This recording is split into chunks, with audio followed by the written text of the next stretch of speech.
आज हम इस वीडियो में हठ योग में बताए गए 8 प्राणायाम के बारे में जानेंगे।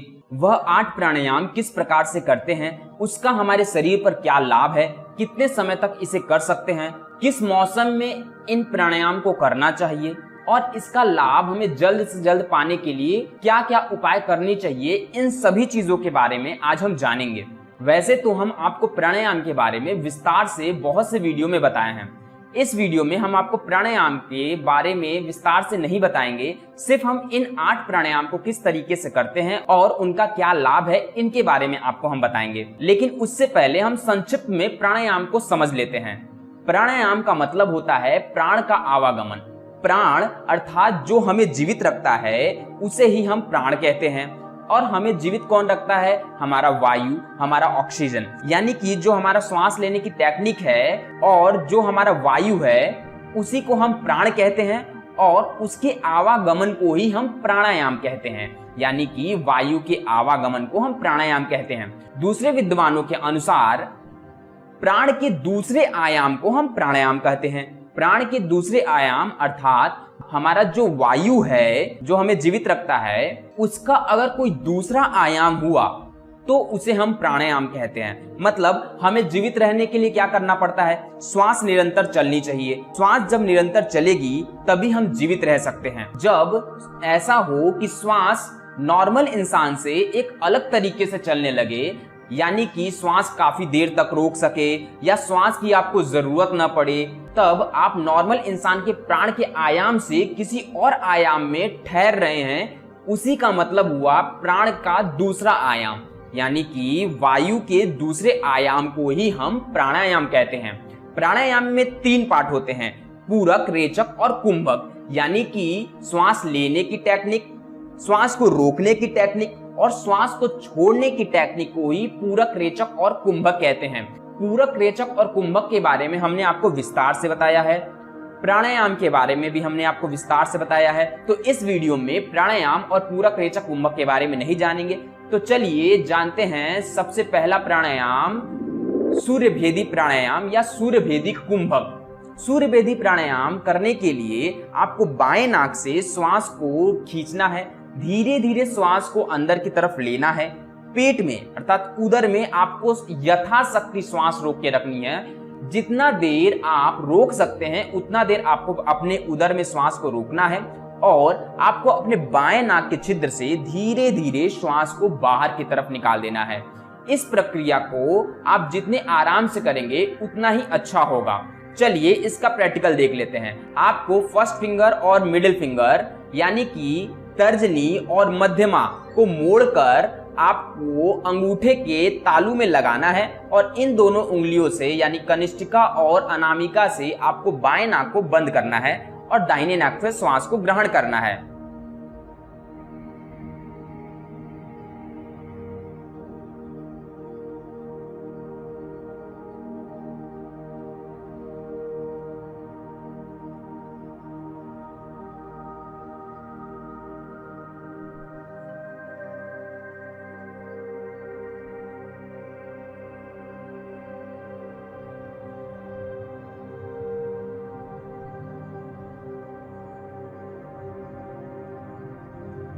इसी प्रक्रिया को आपको रिपीट करना है, यानी कि दाहिने नाक से श्वास को धीरे धीरे ग्रहण करना है, पेट में रोक कर रखना है और बाएं नाक से धीरे धीरे श्वास को बाहर की तरफ निकाल देना है। इसी प्रक्रिया को हम सूर्यभेदी प्राणायाम कहते हैं।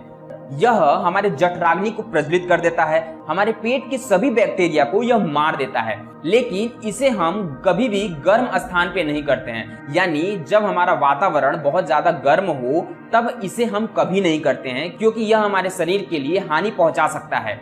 इसे करने से हमें अत्यधिक मात्रा में ऊष्मा प्रदान होता है, जिसकी वजह से हमारा शरीर गर्म हो जाता है।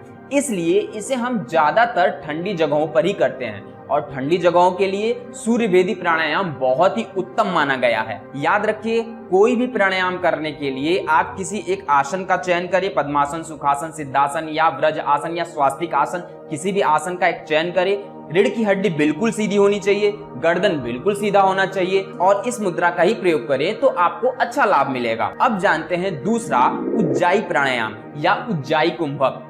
उज्जाई प्राणायाम के लिए आपको दोनों नाकों से यानी बाएं और दाहिने नाक से श्वास को धीरे धीरे अंदर की तरफ ग्रहण करना है और यथाशक्ति रोक कर पेट में रखना है और धीरे धीरे श्वास को बाहर की तरफ निकाल देना है।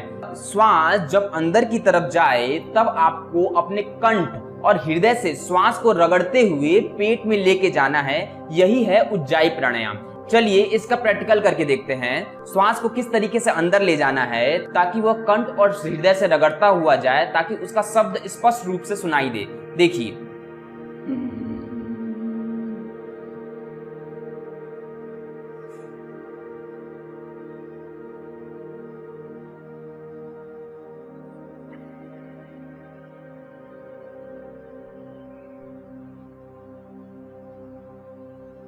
याद रखिए, श्वास जब भी आपका कंठ और हृदय से जाए तो वह रगड़ता हुआ जाए। आपको महसूस हो कि श्वास कंठ और हृदय से रगड़ता हुआ जा रहा है। इसका बहुत ही लाभ है। इसका लाभ, अगर आपके गले में बहुत ज्यादा कफ बनता है, हृदय में बहुत ज्यादा कफ बनता है या पित्त की समस्या है, तो यह बहुत ही लाभकारी है। इस कुंभक से आपको जल्द से जल्द कफ में राहत मिल जाती है। इसे आप कभी भी कर सकते हैं, चलते फिरते निरंतर कर सकते हैं। इस प्रक्रिया को इस प्रकार से बनाया गया है। इसलिए उज्जाई प्राणायाम को सर्वव्यापी प्राणायाम भी कहा जाता है। आप किसी भी जगह इसे बहुत ही आसानी से कर सकते हैं और यह सभी लोग कर सकते हैं। अब जानते हैं तीसरा, सितकारी कुंभक। सितकारी कुंभक के लिए अपने दांतों के पीछे जीभ को पूरी तरीके से लगा दे, यानी कि दांत को पूरी तरीके से जीभ से ढक दे। जब आप दांत को पूरी तरीके से जीभ से ढक देंगे, इसके बाद मुख से श्वास को धीरे धीरे पेट में ग्रहण करना है। यथाशक्ति पेट में रोक कर रखना है। जितने देर तक आप रोक के रख सकते हैं उतने देर पेट में रोक के रखिए। इसके बाद आपको श्वास को धीरे धीरे अपने नासिका यानी नाक से धीरे धीरे बाहर निकाल देना है। इसी को बोलते हैं सितकारी कुंभक। चलिए इसका प्रैक्टिकल करके देख लेते हैं।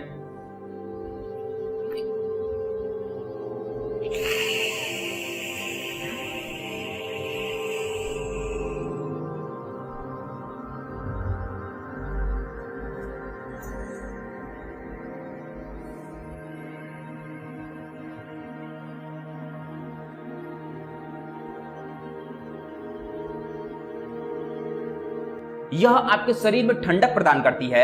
आपको नहीं अत्यधिक भूख लगेगी, नहीं अत्यधिक प्यास लगेगी और नहीं अत्यधिक निद्रा आएगी, नहीं आलस्य आएगा। यह सभी चीज को बहुत ही अच्छे से कंट्रोल करके रखता है। हमने यहाँ पे बोला है अत्यधिक भूख, अत्यधिक प्यास। आप ऐसा बिल्कुल मत समझिएगा कि हमको भूख ही नहीं लगेगा, हमको प्यास ही नहीं लगेगा, ऐसा नहीं है। जिन्हें बहुत अत्यधिक भूख लगता है या बहुत अत्यधिक प्यास लगता है, उनके लिए यह बहुत ही उत्तम है और इसके वजह से हमारा शरीर ठंडा भी रहता है। इसलिए याद रखिए, इसे कभी भी ठंडे के मौसम में ना करें। यानी अगर आपका वातावरण ठंडा है तो इसे कभी ना करें, इसे हमेशा गर्म स्थान पर ही करना चाहिए। अब जानते हैं शीतली कुंभक। शीतली कुंभक करने के लिए आपको जीभ को कौवे के चोंच के बराबर बनाकर श्वास को धीरे धीरे मुख से अंदर की तरफ ग्रहण करना है। पेट में यथाशक्ति रोक कर रखना है। इसके बाद अपने दोनों नाक से धीरे धीरे श्वास को बाहर निकाल देना है। इसी को कहते हैं शीतली कुंभक। आइए इसका प्रैक्टिकल करके देख लेते हैं। जीभ को कुछ इस प्रकार से बना लें। अब श्वास को धीरे धीरे अंदर खींचना है।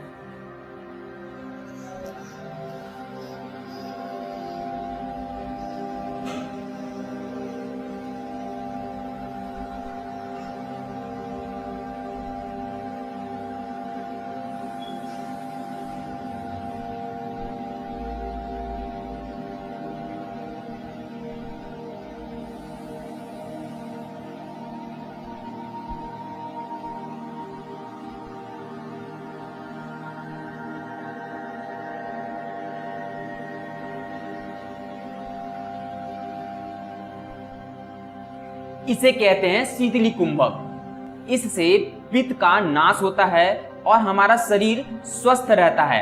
याद रखें, इसे भी गर्म स्थान पर ही करें, ज्यादा ठंडे स्थान पर इसे ना करें, क्योंकि यह हमारे शरीर को ठंडक देता है। अगर हम इसे ठंडी के मौसम में करेंगे तो यह हमारे शरीर के लिए नुकसानदायक हो सकता है। अगर आप किसी ठंडे स्थान पर रहते हैं तो अपने गुरु के निर्देशानुसार ही इसे करें। अब जानते हैं भस्त्रिका कुंभक।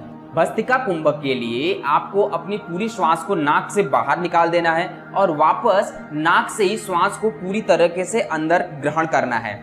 इसी प्रक्रिया को तेजी से करना है, यानी कि श्वास को हृदय, कंठ और मस्तिष्क से होते हुए बाहर निकालना है और वापस नाक से ही खींचते हुए मस्तिष्क, कंठ और हृदय से पेट में लाना है। इस प्रक्रिया को आपको तब तक करना है जब तक आपको थकान महसूस न हो जाए। जब आप थक जाएं तो आप अपने बाएं नाक को ढककर दाहिने नाक यानी सूर्य नाड़ी से श्वास को अंदर की तरफ लेना है और यथाशक्ति रोक कर रखना है। फिर बाएं नाक से श्वास को धीरे धीरे बाहर की तरफ निकाल देना है। चलिए इसका प्रैक्टिकल करके समझ लेते हैं। इसे करने के लिए आपको सबसे पहले पद्मासन लगाना होगा। ग्रंथ में पद्मासन का ही वर्णन किया गया है इस पद्धति को करने के लिए। तो आइए हम पहले पद्मासन लगा लेते हैं। पद्मासन के लिए आपको एक पैर को दूसरे पैर के ऊपर चढ़ाना है, यानी एक दूसरे पैर को एक दूसरे पैर के ऊपर चढ़ा लेना है। अब आपको दोनों हाथ को कुछ इस प्रकार से अपने घुटनों पर रख लें। श्वास को तेजी से बाहर निकालना है और अंदर खींचना है, कुछ इस प्रकार से।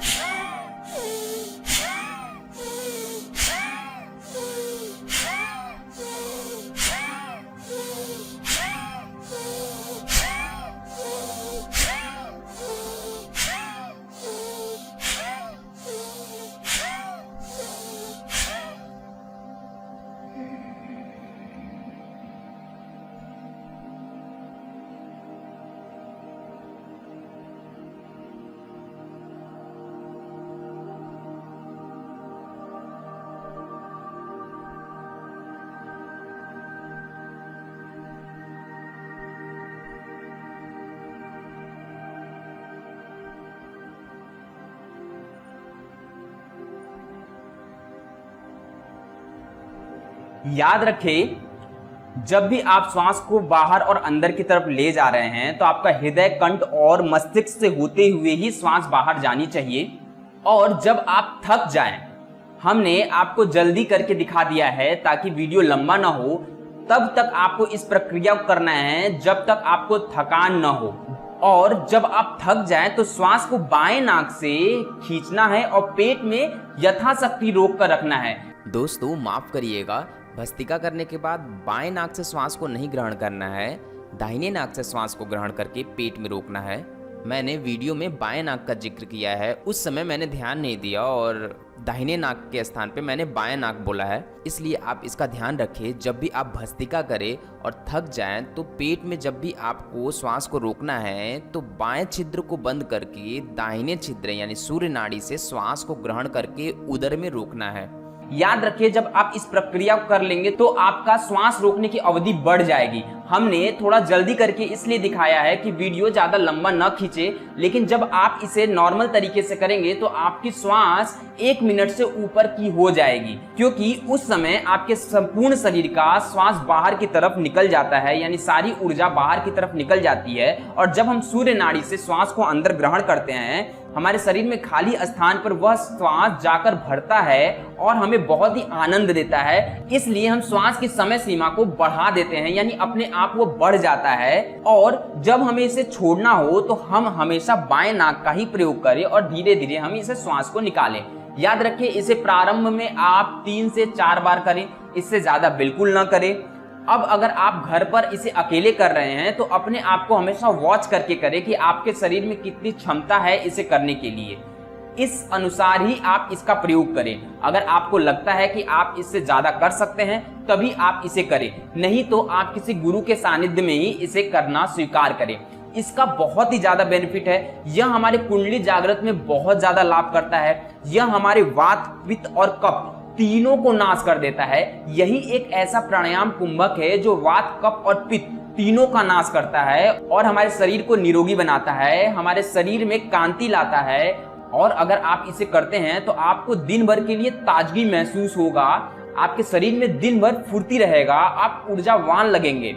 अब जानते हैं भ्रामरी प्राणायाम। भ्रामरी प्राणायाम को लोग दो तरीके से करते हैं। वैसे जो ग्रंथ में बताया गया है हम आपको उस तरीके से बता रहे हैं। भ्रामरी प्राणायाम के लिए आपको भ्रमर यानी भौरे की आवाज की तरह श्वास को अंदर की तरफ लेना है और वापस से भृंगी यानी भौरे की आवाज की तरह ही श्वास को बाहर की तरफ निकालना है। इसे ही कहते हैं भ्रामरी प्राणायाम। इसमें कुंभक पर ज्यादा जोर नहीं दिया गया है, यानी कि श्वास को कितने देर तक रोक के रखना है इसके बारे में ज्यादा जोर नहीं दिया गया है। मूलतः श्वास को पूरक और रेचक के बारे में ही विवरण किया गया है और इसके ध्वनि पर ज्यादा फोकस किया गया है। चलिए इसको समझ लेते हैं किस प्रकार से करते हैं।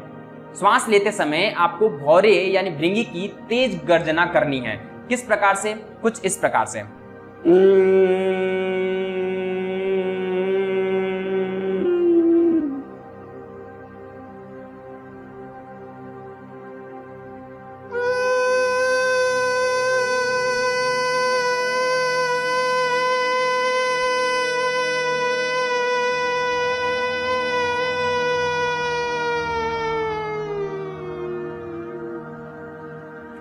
यानी श्वास को लेते समय भी गर्जना और श्वास को छोड़ते समय भी गर्जना।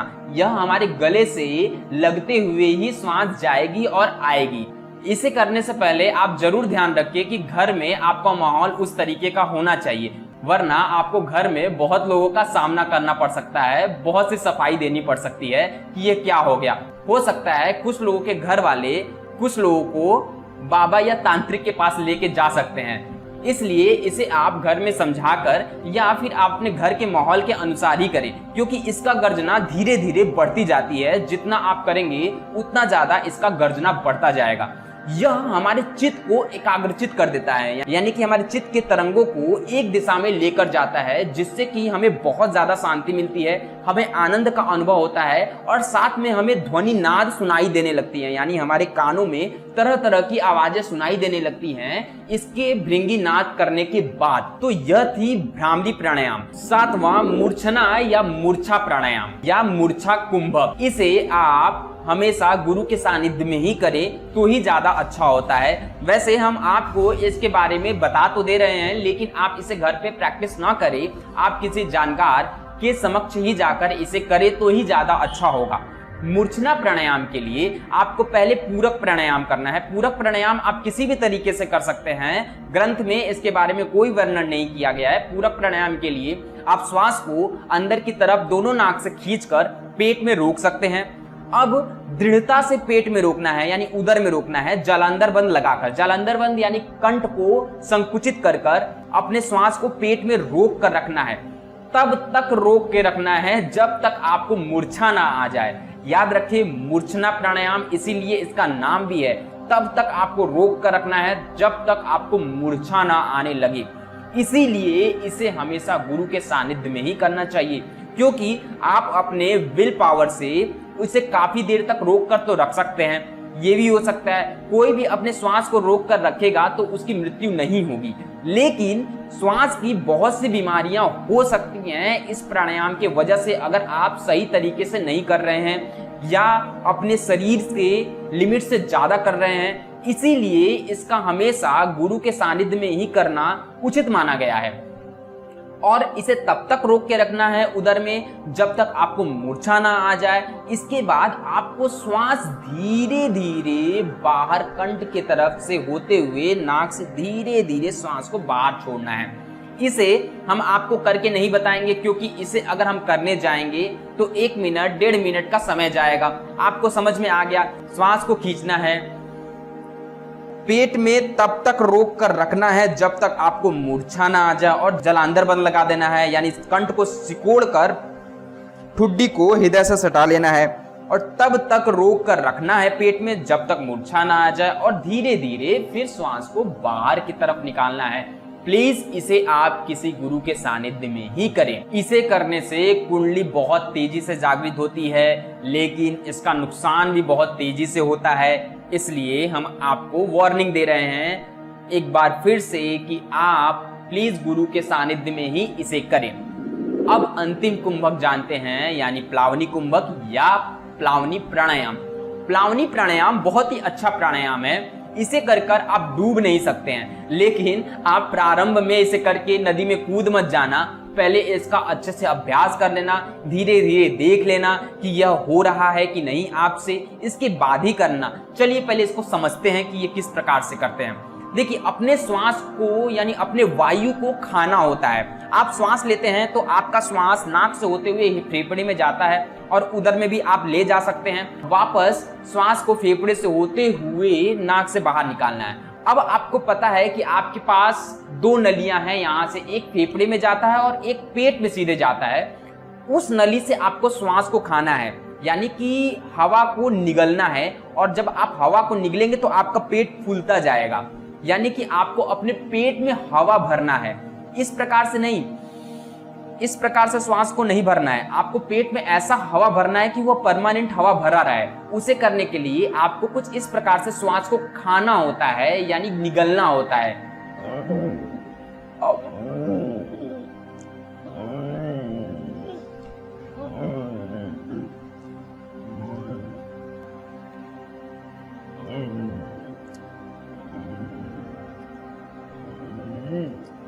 आप जब ऐसा करेंगे तो आपको खुद ही पता चलेगा कि आपके पेट में श्वास भरता जा रहा है। यानी अभी हम आपसे बात कर रहे हैं लेकिन मेरे पेट में श्वास भर चुका है।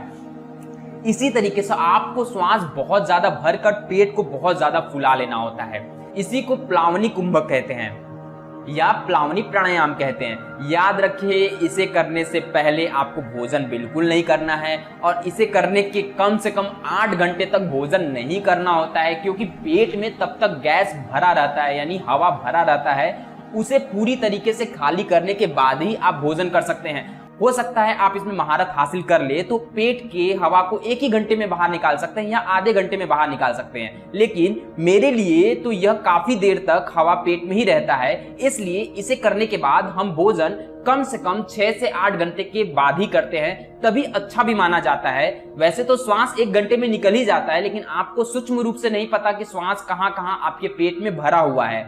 इसे भी आप गुरु के सानिध्य में ही करें। और प्लीज, जैसा कि ग्रंथों में लिखा गया है कि इसे करने के बाद अगर हम नदी में या तालाब में कूद जाते हैं तो हम डूबते नहीं है। इसका यही मतलब है कि श्वास जब आपके पूरे पेट में भर जाएगा तो वह एक टायर ट्यूब की तरह काम करेगा। जिस तरीके से टायर ट्यूब आप लेके नदी में कूद जाते हैं तो डूबते नहीं है, उसी प्रकार से अगर श्वास आपके पेट में और हृदय में भर जाएगा पूरी तरीके से तो आप नदी में या तालाब में नहीं डूबेंगे। लेकिन इसका पहले आप अच्छे से सिद्धि कर ले, जान ले कि कितने देर तक आप श्वास को अंदर रोक पा रहे हैं, किस तरीके से आप श्वास को खा रहे हैं। इन सब चीजों के बारे में अच्छे से समझने के बाद ही इसका अभ्यास करें। इसीलिए आप इसे भी गुरु के सानिध्य में ही करें। तो दोस्तों, यह थी हमारे 8 कुंभक जो कि हठ योग प्रदीपिका में बताए गए हैं। यह कुंभक या यह प्राणायाम आपके शरीर को एक अलग ही स्तर पर लेके जाएगी, जिससे कि आपको बहुत ज्यादा मजा आने वाला है। याद रखें दोस्तों, इसे आप अवश्य करें। हो सके तो गुरु के सानिध्य में ही करें, गुरु के मार्गदर्शन में ही करें, योगा टीचर के संपर्क में आकर ही करें, तो आपको बहुत ही बेनिफिट मिलेगा और इसका आनंद आप उठा सकते हैं। आप इन प्राणायामों में से, इन कुंभकों में से कौन सा कुंभक, कौन सा प्राणायाम नित्य रूप से करते हैं, आप हमें अवश्य बताएं। आपको हमारा वीडियो कैसा लगा यह भी बताएं। वीडियो पसंद आए तो एक लाइक अवश्य करें और अपने दोस्तों में इसे शेयर करें ताकि इनके बारे में लोगों को भी पता चल सके। अगर आप हमारे चैनल पर पहली बार आए हैं तो हमारे चैनल को सब्सक्राइब करके अपना ढेर सारा प्यार हमें दे सकते हैं। तो हमारा वीडियो कैसा लगा इसे आप अवश्य बताएं, अपना अनुभव भी शेयर करें। नेक्स्ट वीडियो मिलते हैं नेक्स्ट टॉपिक के साथ, तब तक के लिए bye bye. Thank you for watching.